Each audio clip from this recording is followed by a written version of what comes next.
बे समाव मोनसे गिदिर खौरां। राजकन्या बरुवाया गुवाहाटी गोजौ बिजिरसालिनिफ्राय जामिन मोनबाय। 2021 मायथाइनि 1 अक्ट'बर खालारखालि हरनि समाव गुवाहाटी जीएस र'डआव मोनसे दुखुनांथाव जाथाय जादोंमोन।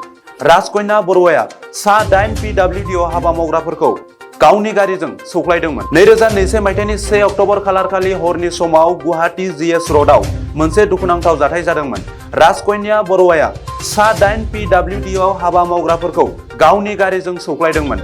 जाय जाथायाव जसेफ माराक मुंनि सासे PWD वर्कार्सआ जिउ खहा जानांदोंमोन आरो जसेफ माराकनि गुबुन लोगोफोरा गोब्राबै जखम जानांदोंमोन। बे जाथाय जाखांनायनि उनाव पुलिसआ राजकन्या बरुवाखौ एरेस्ट खालामदोंमोनब्लाबो 24 घन्टानि गेजेरावनो जामिन मोनदोंमोन राजकन्या बरुवाया। नाथाय गोबां सुबुंफोरनि दाबि दैखांनायाव फिन पुलिसआ एरेस्ट खालामफिननाय जादोंमोन। बे दुखुनांथाव जाथायनि दायनिगिरि राजकन्या बरुवाखौ मैया गुवाहाटी हाइकर्टआ जामिन होबाय।